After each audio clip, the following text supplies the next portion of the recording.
Olá, hoje no Mundo Político, as definições do PL para as eleições. Há menos de 100 dias para a abertura das urnas, a legenda do presidente Jair Bolsonaro busca estratégias para reverter o cenário de desvantagem apontado nas pesquisas. E ainda tem pendências para definir o palanque no segundo maior colégio eleitoral do país. Candidaturas majoritárias próprias serão confirmadas em Minas? Eu vou conversar com o deputado federal e ex-ministro do Turismo, Marcelo Álvaro Antônio, pré-candidato do PL ao Senado. Deputado, bem-vindo ao Mundo Político, obrigado por atender nosso convite. O prazer é meu, fico feliz aqui pela oportunidade, o espaço de falar com vocês do mundo político e sei também do grande alcance que tem o programa. O prazer é nosso. Deputado, o senhor hoje está na condição de pré-candidato, então, do PL ao Senado por Minas Gerais. Eu gostaria de iniciar nosso bate-papo com o senhor nos contando quais são as suas principais propostas, né, caso o senhor venha a ser eleito aí para o Senado por Minas Gerais. Olha só, a gente precisa de entender que o Senado Federal hoje ele é um grande anseio de toda a população brasileira para que seja um Senado Federal mais ativo, um Senado Federal mais combativo, que venha realmente exercer o seu poder moderador, um Senado que vá realmente representar, né, a população brasileira, embora o Senado é uma representatividade do Estado. E todas as nossas propostas, obviamente, elas estão alinhadas com aquilo que pensam o presidente Bolsonaro, o nosso governo hoje.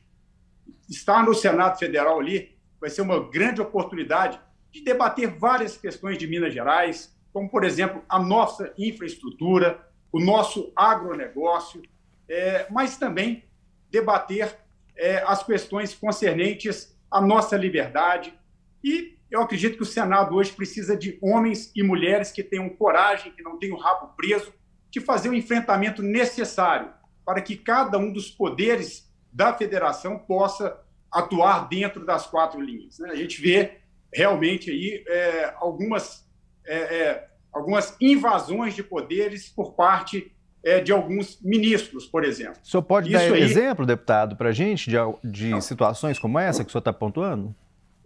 Posso sim. Por exemplo, como que um ministro do Supremo Tribunal Federal, no caso aqui, e é bom deixar aqui bem claro a todos que eu respeito muito a instituição do STF, do Supremo Tribunal Federal. A questão aqui jamais ela é contra a instituição, mas sim contra algumas ações, né, algumas ações individuais de alguns ministros.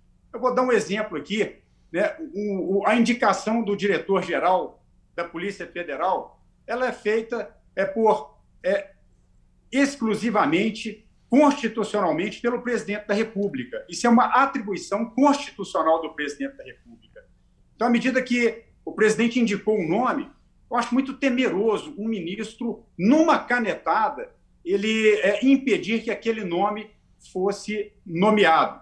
Portanto, a Constituição brasileira ela diz que os poderes eles têm que ser harmônicos, eles são individuais. E aí, me parece que numa canetada dessa, manda um recado o seguinte: olha, nós somos um poder que ele está superior ao outro. Nós somos um poder que você pode nomear o diretor da Polícia Federal desde que eu esteja de acordo. A gente sabe que não é bem assim. Então, a gente precisa realmente de senadores que venham ter a coragem de enfrentar esse tipo de problema. E, obviamente, como eu disse aqui no início da fala, a gente precisa também de debater o avanço de infraestrutura do Estado, do agronegócio e de tudo aquilo que é de interesse de todos os mineiros. Deputado, o senhor comentou no início da sua fala desse papel que o Senado tem, né, de representação dos estados. Inclusive tem a divisão igualitária pelos estados, né, 3 cadeiras para cada unidade da federação. Eu queria saber do senhor se o senhor acredita que Minas Gerais foi bem representado nesses últimos 4 anos. Aí eu vou até citar alguns pontos aqui. Em 2020, a gente teve a aprovação do ressarcimento da Lei Candir em valores muito menores do que se falava naquele momento, né, um ressarcimento de 8,7 bilhões para Minas Gerais. até 2037, sendo que a gente teve falas aqui de mais de 100 bilhões de reais. E agora a gente tem também o governo do estado preocupado com as perdas do ICMS sobre os combustíveis. Inclusive manifestou isso aqui na Assembleia, que a perda anualizada é de até 12 bilhões de reais. O senhor acredita que Minas está bem representado nesses últimos anos aí no Senado Federal? Não, de forma nenhuma. Eu acredito que Minas Gerais poderia estar muito melhor representado. Tanto na defesa das questões econômicas, você citou bem aí a questão da Lei Candir. A gente sabe que isso aí é um diálogo que precisa ser aprofundado com o Executivo Federal, e também eu acho que o Senado Federal deixou muito a desejar, exatamente no maior anseio das pessoas, é que seja um Senado que realmente não vá ficar de quatro para outro poder.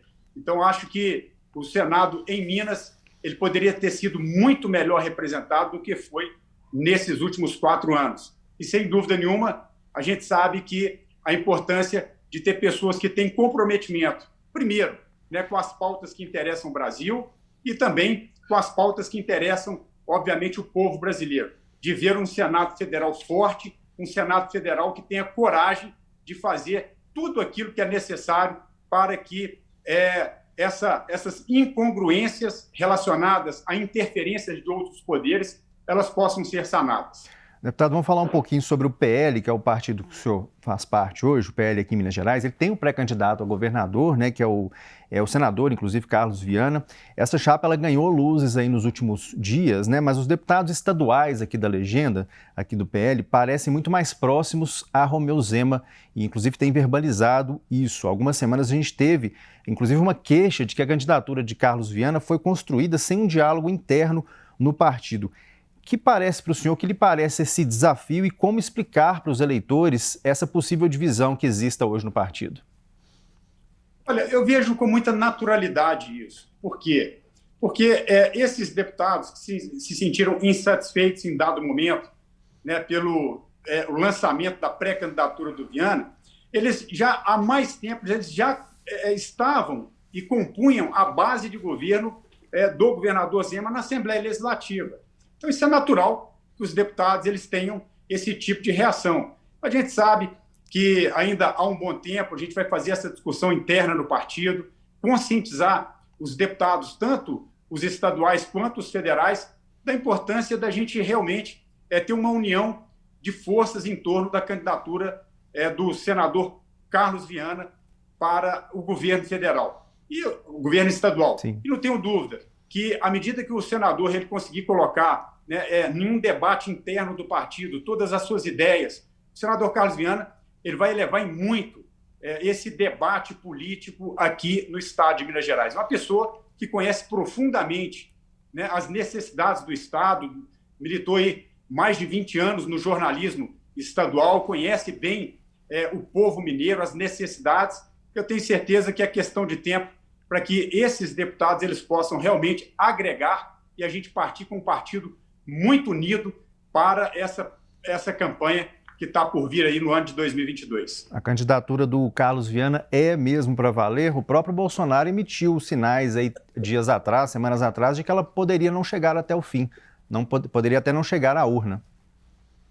Bom, eu vejo a candidatura do senador Carlos Viana, sempre acreditei, como uma candidatura irreversível. Uhum. Eu acho, quando eu digo eu acho, eu tenho certeza que o senador Carlos Viana, neste ano, ele vai sim disputar as eleições para o governo do estado.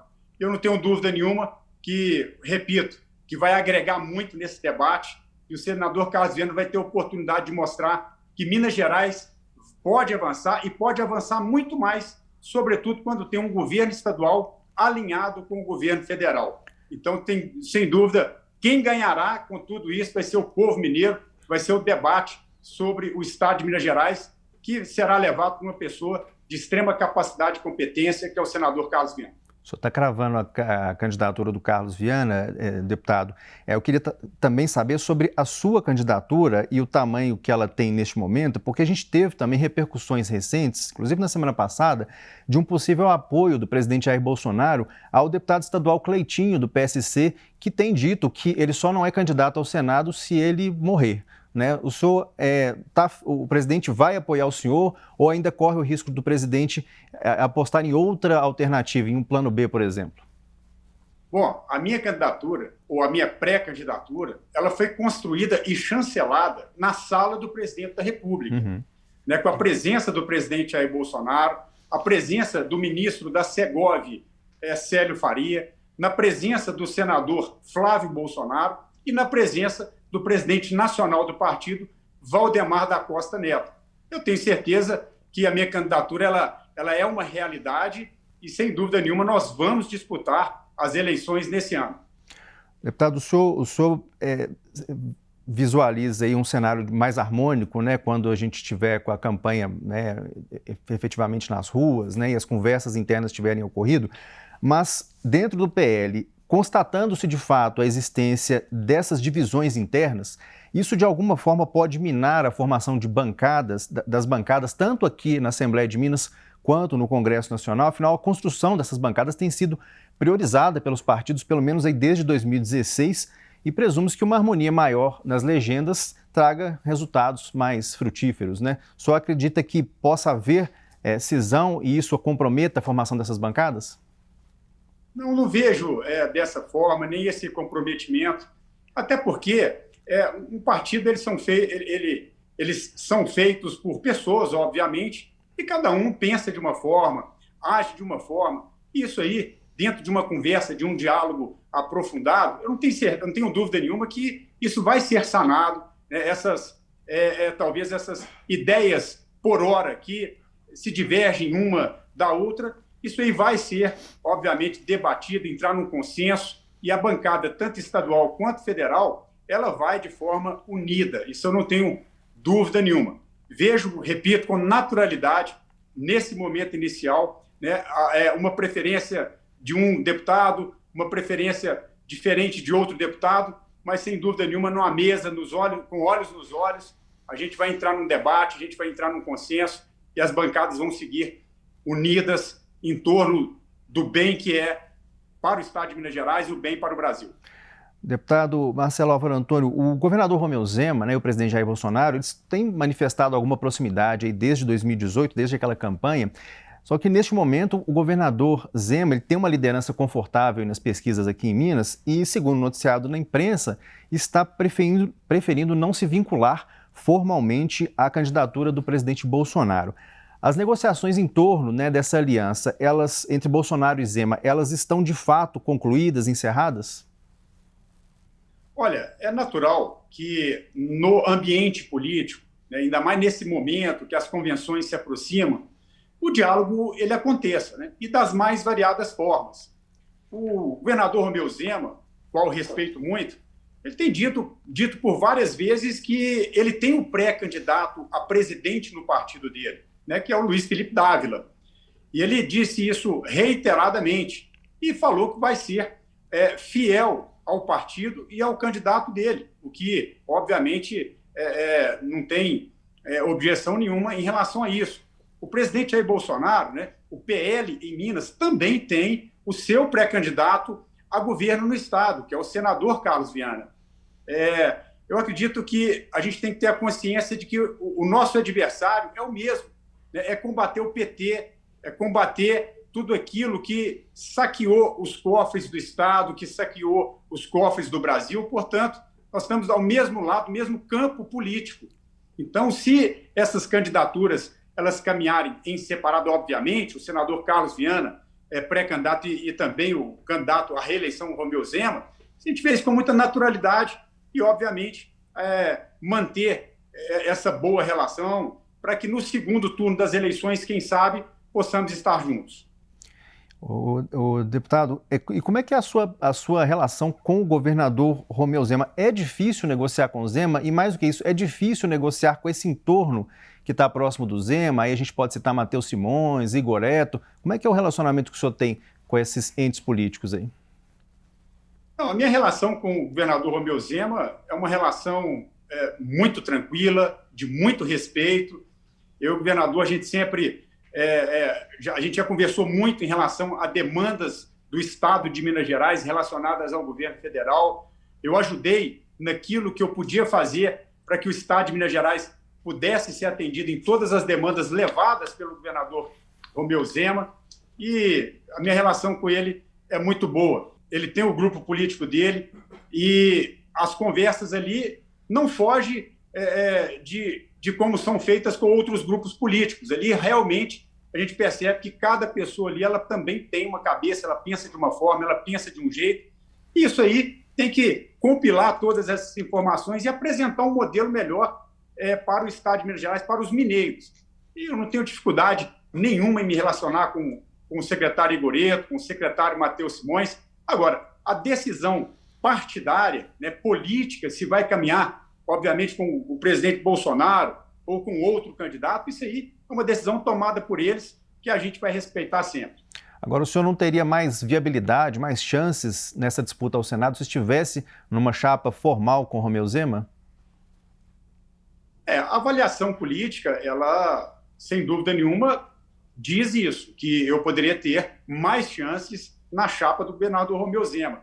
Mas, olha, eu quero deixar claro que o meu sentimento e o meu esforço, o meu trabalho, não é visando o que é melhor para mim nessa disputa eleitoral. É o que é melhor realmente para o Estado de Minas Gerais, o que é realmente melhor para o presidente Jair Bolsonaro e para o Brasil.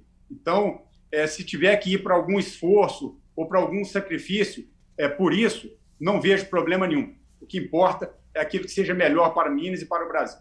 Caso não, de fato não haja confirmação dessa aliança formal, como a gente está vendo que não está se confirmando, deputado, o senhor caminharia então com Carlos Viana pelo Estado? A gente teve uma saia justa recentemente aí com o senador Carlos Viana manifestando em uma torcida por Alexandre Silveira. Isso aí já está resolvido? O senhor vai caminhar junto com Carlos Viana pelo interior para pedir votos? Como é que vai ser essa campanha? Sem dúvida nenhuma. Estando na chapa com o senador Carlos Viana, como hoje está desenhado, a gente vai andar aí por toda Minas Gerais com o senador Carlos Viana. Eu já tenho essa proximidade bem antiga com o eleitor do presidente Jair Bolsonaro. O Carlos Viana ele tem esse alinhamento, né, mais conservador com as pautas do presidente Bolsonaro. Então, a gente vai caminhar juntos, sim, toda Minas Gerais, mostrando que o PL, o presidente Bolsonaro, tem um candidato de uma boa envergadura aqui no Estado e que esse palanque vai levar para os 4 cantos de Minas todos os feitos do governo federal. Mostrar que não faltou uma vacina no braço dos brasileiros, da criança aos idosos, primeira, segunda, terceira, quarta dose. O Brasil foi o 3º país que mais vacinou no mundo. Mostrar que o Auxílio Brasil, né, também foi ali melhorado em prol da população brasileira. O antigo Bolsa Família, na média de R$ 197.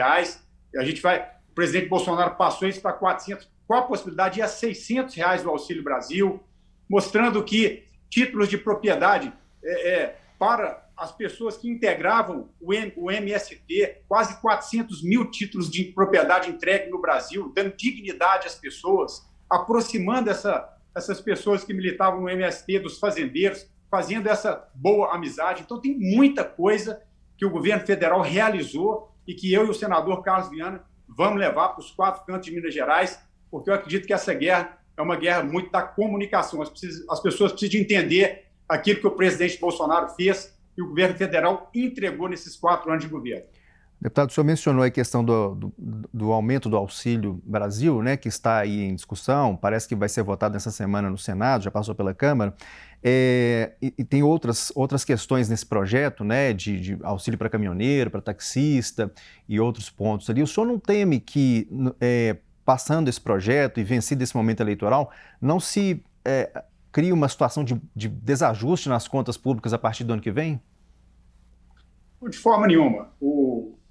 A economia brasileira ela é conduzida pelo ministro Paulo Guedes, que até então demonstrou uma capacidade muito grande em conduzir o Brasil na parte econômica. A gente percebe que o Brasil ele foi um dos países do mundo que melhor saiu da pandemia.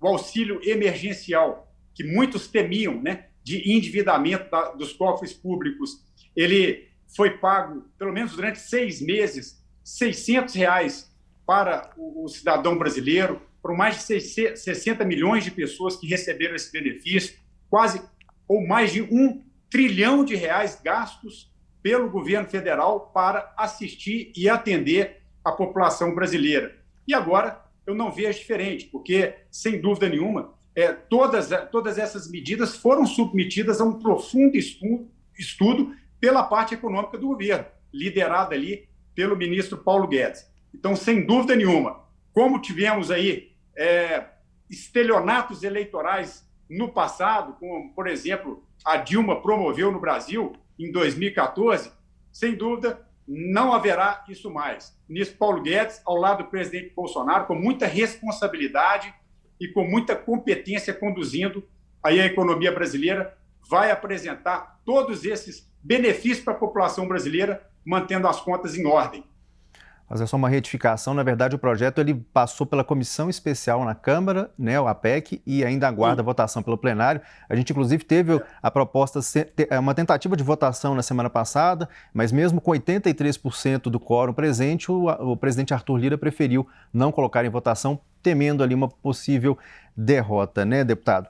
Eu vou avançar um pouquinho na nossa conversa aqui, deputado, falando um pouco ainda de Minas, né, que agora mais na questão na disputa à presidência da República, também tocando nessa disputa, Minas a gente tem visto que é um estado vital, né, para qualquer presidenciável, e nos últimos dias tem ganhado corpo aqui no estado um possível voto Luzema, né, que seria um voto no presidente Lula e no governador Romeu Zema. Os senhores têm discutido internamente isso que está sendo noticiado, esse movimento que as pesquisas têm sinalizado, e de que maneira que é possível enfrentar essa tendência, caso ela de fato esteja acontecendo, lembrando que ela não seria inédita, né? A gente já teve o voto Lulécio lá em 2002, 2006 e o Dilma Azia em 2010. Os senhores estão discutindo sobre esse ponto também? Olha, primeiro eu vejo as pesquisas sempre com o pé atrás, né? A gente se lembra bem do que aconteceu no ano de 2018, onde o presidente Bolsonaro perdia para todos os candidatos no segundo turno, que o presidente Bolsonaro ele perderia para o Haddad. E a gente percebe que hoje o Haddad não é o presidente do Brasil. Por exemplo, no Rio de Janeiro, o senador Flávio Bolsonaro, há uma semana das eleições, ele estava em 4º lugar. Ele ficou em 1º lugar. E as pesquisas elas erraram de forma bem contundente em várias partes do Brasil. Eu acredito que, sem dúvida, o presidente Bolsonaro ele vem numa crescente, isso aí é incontestável, e o presidente Lula, o ex-presidente Lula, né, arrancou no teto e a tendência, na minha opinião, é ele derretendo ao longo do tempo. Agora, o eleitor, obviamente, tem toda a sua liberdade de escolha de voto, né? Vai escolher tanto no candidato a governo quanto no candidato a presidente. Portanto, a gente só entende que, em Minas Gerais, o presidente Bolsonaro ele vai vencer as eleições presidenciais aqui no primeiro e, se for o caso, também no segundo turno. Deputado, também agora para um outro assunto muito importante, também que está inclusive quente nesse início da semana, eu queria saber do senhor uma avaliação do entorno, né, de Bolsonaro. Como é que os senhores têm avaliado esses numerosos e crescentes episódios de violência política que a gente tem visto no Brasil? Um lamentável episódio nesse final de semana de um assassinato, né? Enfim, como é que os senhores têm discutido isso internamente? Não, olha, eu vejo que são questões pontuais, né? São questões pontuais. A gente percebe que, à medida que o presidente Bolsonaro assumiu o governo federal, todos os índices de criminalidade vieram se reduzindo no Brasil. Em relação ao armamento, né, que muitas pessoas contestam. Então, o presidente Bolsonaro flexibilizou o acesso à arma, ao posse, ao porte, e a gente viu que em 2019 o número de homicídios no Brasil foi reduzido a mais de 20%. Então, mostrando que o acesso a armas ao cidadão de bem, isso aí não se traduz em um número maior de homicídios, é muito pelo contrário. À medida que você tem nas ruas cidadãos de bem, preparados, pessoas que realmente têm treinamento, né, passaram por psicotécnico, essas pessoas estão armadas, isso aí gera uma segurança que chama segurança cidadã, né? Então, uma pessoa fazendo a segurança da outra. É muito ruim a gente saber que, num passado recente, apenas os bandidos poderiam ter o acesso à arma. Poderia não, né? Tem acesso à arma. E o cidadão de bem era privado disso. Eu acredito que essas violências que aconteceram agora, principalmente no final de semana, o presidente Bolsonaro se manifestou em relação a isso, dizendo o seguinte, que qualquer pessoa que se diz conservador, se diz que está ao nosso lado, tiver o intuito de praticar qualquer ato de violência, que passe para o outro lado, que vá para a esquerda, né? Porque aqui nós não defendemos, em hipótese nenhum tipo de violência, principalmente contra militantes adversários. O que a gente prega é que a gente vai ganhar nas urnas. E mais, né? Enquanto a gente sempre defendeu a paz. A gente está na marcha, a gente estava na marcha para Jesus agora, esse final de semana, tanto em São Paulo quanto em Uberlândia. Né? A marcha para Jesus é exatamente pregando a paz, enquanto eles participam da marcha para a liberação das drogas, a marcha da maconha. E isso, sim, é o que fomenta a violência. Parece que eles não sabem o que é uma pessoa ter um filho, um parente drogado em casa. Então, essas questões de violência, elas são firmemente combatidas e coibidas, né, pelo presidente Jair Bolsonaro e por todos nós, que certamente queremos nada mais, nada menos do que um país melhor. Agora, deputado, a gente teve notícia de hoje, também segunda-feira, que o presidente Jair Bolsonaro desistiu, pelo menos nesse momento, de vir a Juiz de Fora, né? Seria a primeira vinda a Juiz de Fora depois daquele episódio da facada na campanha. Há alguma razão já colocada para esse cancelamento? Há alguma preocupação com segurança nesse aspecto, não? Não, de forma nenhuma. Eu estava presente com o presidente Bolsonaro ali no aeroporto de Guarulhos, momentos antes da gente ir para Uberlândia no sábado, e eu percebi ali que foi única e exclusivamente um problema de agenda, né? Houve um equívoco na agenda do presidente. Alguém disse que ele poderia ir a Juiz de Fora no dia 15, isso aí foi divulgado, e quando foi ver a agenda, ele já tinha um compromisso prévio em Fortaleza. Então, esse foi o único motivo que essa agenda foi adiada. Não teve absolutamente nenhum outro motivo, e o presidente ainda, naquele momento, se manifestou o desejo de ir a Juiz de Fora, né? Mas pediu para que remarcasse por força de uma outra agenda em Fortaleza, que já estava marcada com mais antecedência. Deputado, para concluir a nossa conversa, deputado e pré-candidato ao Senado, Marcelo Álvaro Antônio, o presidente Jair Bolsonaro, ele tem sistematicamente contestado a segurança do voto no Brasil, das urnas eletrônicas, mesmo tendo ele mesmo sido eleito várias vezes e com votações até expressivas por esse dispositivo, os filhos da mesma forma. Agora eu quero saber especificamente do senhor, as urnas eletrônicas são ou não confiáveis? Olha, quem pode dizer isso com mais propriedade são os militares, né, que foram convidados pelo ministro Fachin a participar de uma comissão para avaliar, né, a segurança das urnas eletrônicas. E agora, o que eu pergunto e fico reflexivo é por que os militares, então, dando a sua contribuição para melhorar a segurança das urnas, fizeram ali algumas recomendações ao STF, aliás, ao TSE, na pessoa ali do ministro Fachin, e o ministro ele não acatou essas considerações. Então, isso me chama muita atenção. A possibilidade do voto auditável ou do voto impresso não é nada mais, nada menos que dar mais transparência ainda para o pleito eleitoral. Para qualquer pessoa, qualquer cidadão brasileiro que deu o seu voto e quiser saber que o seu voto realmente foi computado para aquela pessoa em que ela deu o seu voto, essa pessoa tem esse direito. Se qualquer candidato tiver também alguma dúvida, que possa ser auditado. Quando o presidente Bolsonaro defende a eleição mais transparente, né, com o voto auditável, ele não está defendendo apenas o lado da direita, o lado dele, ele está defendendo que essa mesma prerrogativa possa ser usada também pela oposição, pela esquerda. Se tiver alguma dúvida, que vá que entre para que seja auditado a votação. Eu não entendo essa resistência para que essa transparência ela possa ser coibida no que se diz respeito às urnas eletrônicas. Deputado, chegamos ao fim da nossa entrevista e eu mais uma vez agradeço por o senhor ter estado conosco e boa sorte aí na sua campanha, na sua pré-campanha nesse momento. Obrigado. Agradeço o espaço, o momento aqui, a oportunidade. Um forte abraço a todos. Bom, eu conversei então com o deputado federal e ex-ministro do Turismo, Marcelo Álvaro Antônio, que é pré-candidato a senador pelo PL. Nós falamos sobre as bandeiras de campanha, né, que ele pretende apresentar, esse cenário que envolve a tentativa de reeleição do presidente Jair Bolsonaro e também posicionamentos aí da legenda em Minas Gerais. O Mundo Político fica por aqui. Muito obrigado pela sua companhia e até a próxima.